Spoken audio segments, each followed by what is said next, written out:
Syria में एक बार फिर से जंग छिड़ गया है। सड़कों पर हजारों लाशें पड़ी हुई हैं। दरअसल सीरिया के लताकिया और तारतूस में सुरक्षा बलों और असद समर्थक अलावी समुदाय के बीच जारी हिंसा थमने का नाम नहीं ले रही। 6 से 10 मार्च के बीच इस हिंसा में अब तक 1000 लोगों की मौत हो गई है। इन इलाकों में 72 घंटों से पानी और बिजली की सप्लाई पूरी तरह से बंद है। मौतों के इस आंकड़े को 2011 के गृह युद्ध के बाद से सबसे ज्यादा माना जा रहा है। Syria observatory for human rights की एक रिपोर्ट के मुताबिक सीरियाई सुरक्षा बलों ने 6 से 10 मार्च के बीच 1018 लोगों को मौत के घाट उतार दिया है। पिछले साल दिसंबर में तख्ता पलट के बाद बशर अल असद देश छोड़कर रूस भाग गए थे। इसके बाद सीरिया की सत्ता पर हयात तहरीर अल शाम का कब्जा है। HTS के लड़ाके अब सीरियाई सेना का हिस्सा हैं। सीरियाई सरकार का कहना है कि बशर अल असद के वफादार लड़ाकों ने सुरक्षा बलों पर हमला किया है, जिसके बाद हिंसा शुरू हो गई है।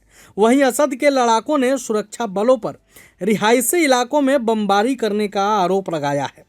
कहा जा रहा है कि स्थिति उस समय बिगड़ गई जब सुरक्षा बलों ने एक व्यक्ति को गिरफ्तार करने की कोशिश की, जिसके बाद सरकार ने लटाकिया और टाटर्स में भारी सुरक्षा बलों की तैनाती की और कर्फ्यू लगाने का आदेश दे दिया। रिपोर्ट के मुताबिक चुन चुनकर अलावी समुदाय के लोगों को मारा जा रहा है। आलम यह है कि सड़कें लाशों से पट पड़ी है। इस समुदाय की महिलाओं को भी निर्वस्त्र कर सड़कों पर घुमाने के आरोप लग रहे हैं। अब सवाल यह है कि आखिर सीरिया में यह हिंसा क्यों हो रही है। दरअसल 1971 से सीरिया में अल असद परिवार का कंट्रोल था, जो दिसंबर 2024 में जाकर खत्म हुआ। बशर अल असद को सत्ता से हटाकर अहमद अल शरा ने अंतरिम सरकार बनाई है। सीरिया में कई लोगों का मानना है कि भले वहां सुन्नी बहुसंख्यक हैं, लेकिन इन 5 दशकों में सत्ता और संसाधन अल्पसंख्यक समुदाय अलावी के हाथों में केंद्रित थी। अल असद परिवार इसी समुदाय से आता है। दिसंबर 2024 में जाकर सीरिया में सत्ता परिवर्तन हुआ और बशर अल असद को सीरिया छोड़कर भागना पड़ा। अहमद अल शरा के नेतृत्व वाले इस्लामी समूह हयात तहरीर अल शाम ने असद को सत्ता से उखाड़ फेंका।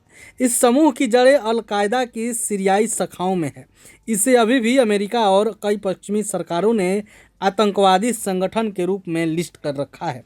अब बशर अल असद के वफादार लड़ाकों की टक्कर नई सरकार के सुरक्षा कर्मियों और हयात तहरीर अल शाम के लड़ाकों से हो रही है।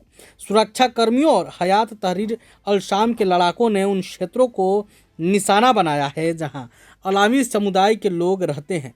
खून खराबा बेहिसाब हो रहा है और अलावी समुदाय इससे सबसे अधिक प्रभावित हो रहा है।